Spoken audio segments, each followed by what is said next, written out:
I'm looking on the wall and I see hanging a horn. He says, what are you looking at? He says, I'm looking at the horn. He says, I got news for you. Someday, he told me, this horn gonna save the whole camp.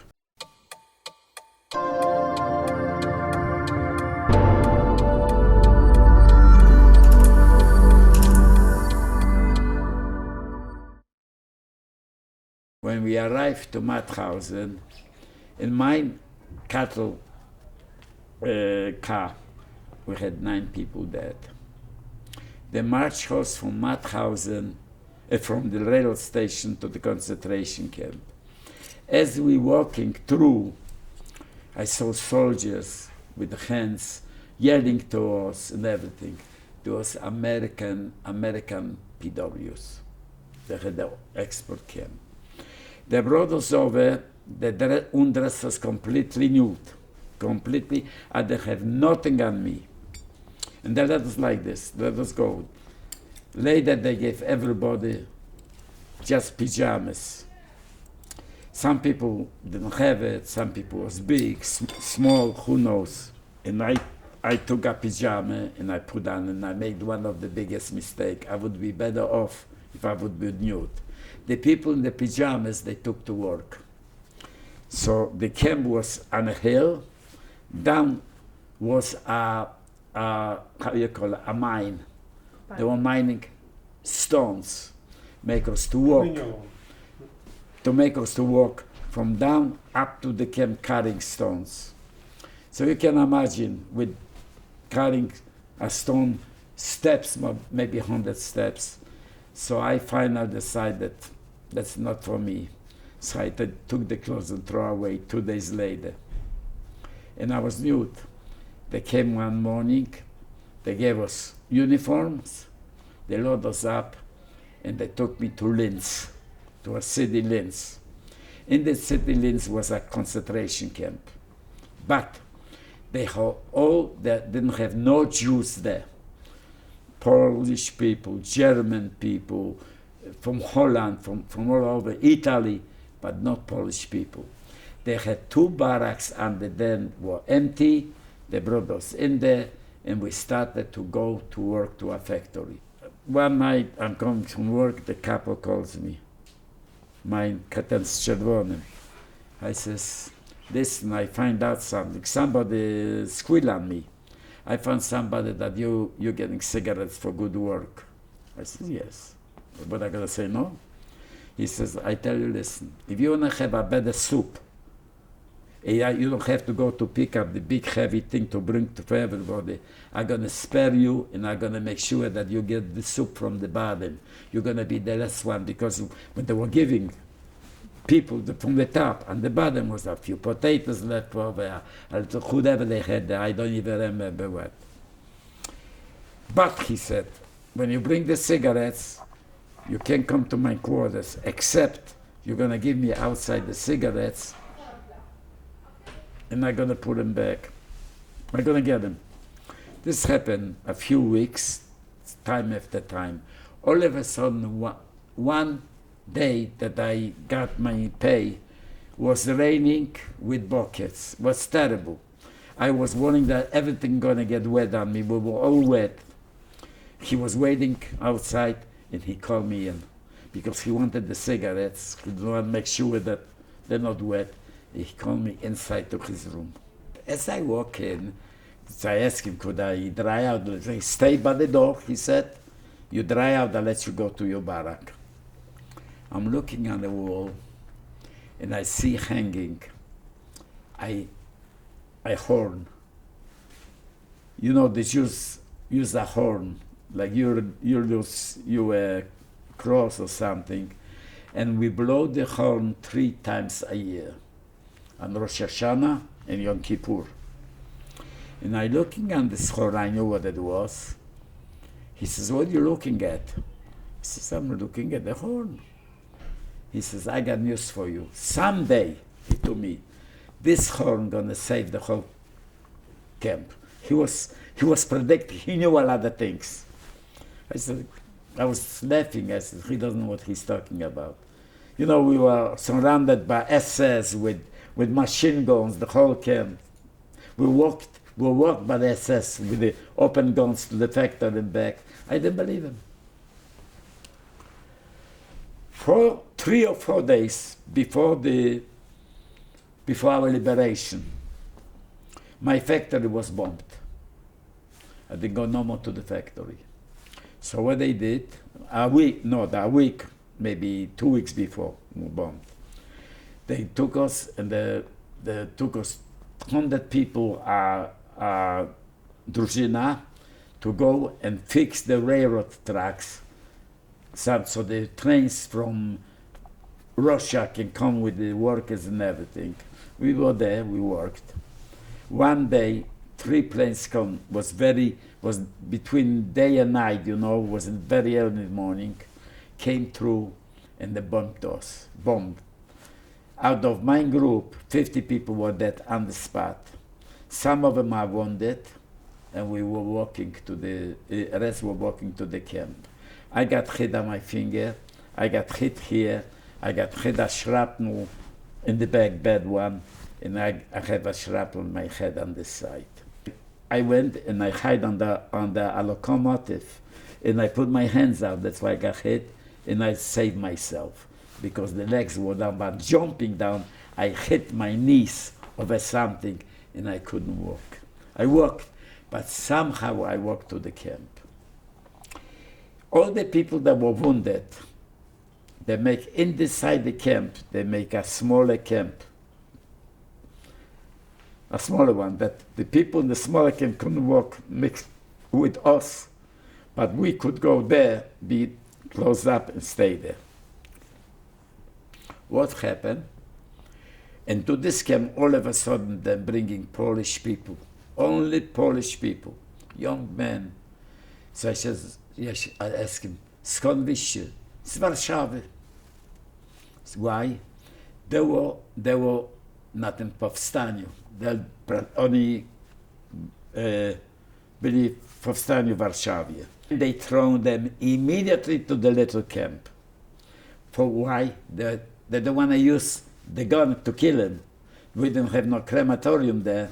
They stabbed him. They stabbed him. They caught me sitting, hidden, because I couldn't go to work. I didn't have where to go, and I hide. And one German calls me up and so I'm bleeding my hands, throw me in there too. So I said, this is it. I knew right away, just matter of time. I'm gonna be, and inside I have friends who got wounded when we brought them from the bombing and everything.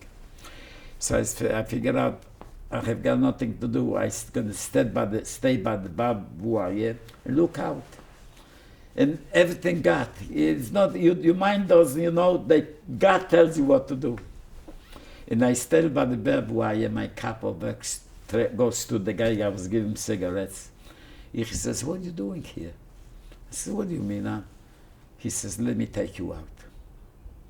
I heard this. I was in seventh heaven. He went in, called an assessment, he was a big man. Says, otwórz and wypuśćcie go. Otworzył drzwi, wypuścił mnie. He said, you go behind my room where I live, behind the barracks, you sit there. I'm gonna give you food, I'm gonna give you everything. I wanna save your life. You are good to me, I want to be good now to you, because the war's being finished. Only a matter of time, he's telling me. So he's, ja będę zadowolony. I said, beautiful.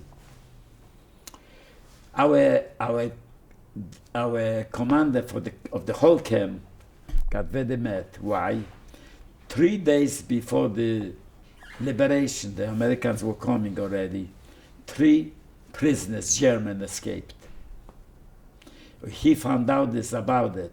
He had to let know in the Germany how many people escaped, what he's got now on Appellplatz to count everybody. He got so mad that he wanted to kill us all. A German, big officer like a general. What he did, this is not I knew about it, I'm telling you now because we found out about it after the war. there was a mile or two away from the concentration camp was a mountain. And in the mountain was a cave.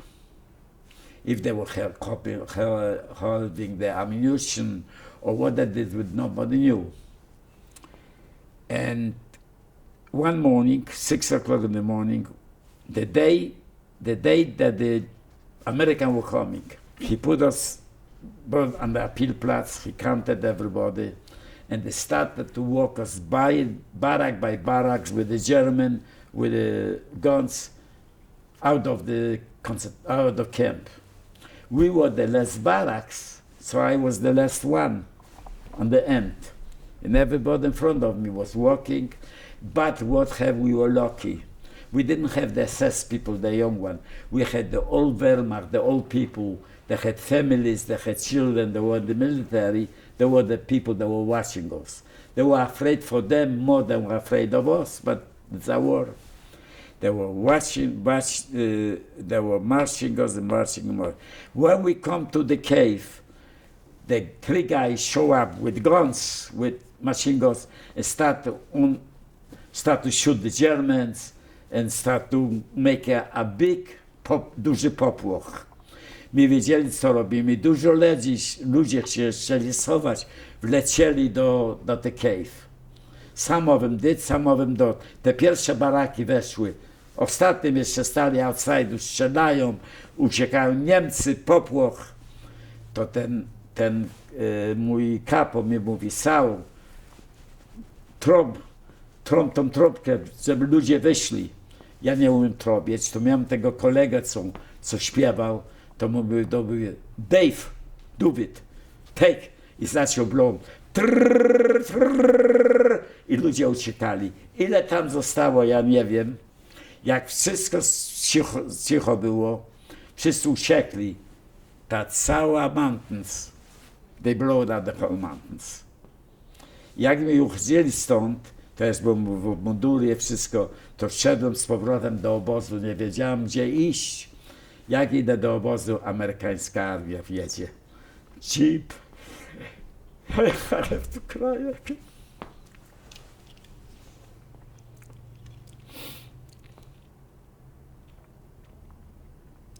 Jeep with tanks, with cannons, and they're yelling, you're free, you're free, you're free. I am wounded here, with a hand, with everything. I said, what I do? I seen in a jeep sitting a young man with a rider, with a red cross. And I stopped, and they stopped. I don't know why he stopped. I asked him, are you speak Polish? No. Are you speak Jewish? No. He tells me I speak a little German. I told him I'm Jew, because, besides we were cut out here, but my head grew a little bit. And I'm showing this to him that I'm wounded. He says, stay here with the chauffeur. He went someplace, he come back. He says, I'm staying with you in Jewish for 2 days. I'm taking you someplace. He took me to first upstairs to a house. How they set up what happened, I don't know. How he knew about the house. They fit me from A to Z. To ja się bałem jeść, mój żołądek, wszystko badaje. Mieli wędliny, mieli kiełbasę, chleb, do picia, do jedzenia, wódka, wszystko. A young boy, I ate something and took me right away to the hospital. They operate me. I don't remember, with anesthesia, without anesthesia. They cut my finger, they fixed my hand, and he stood with me for 2 days. We started to gather everybody, co się tam działo.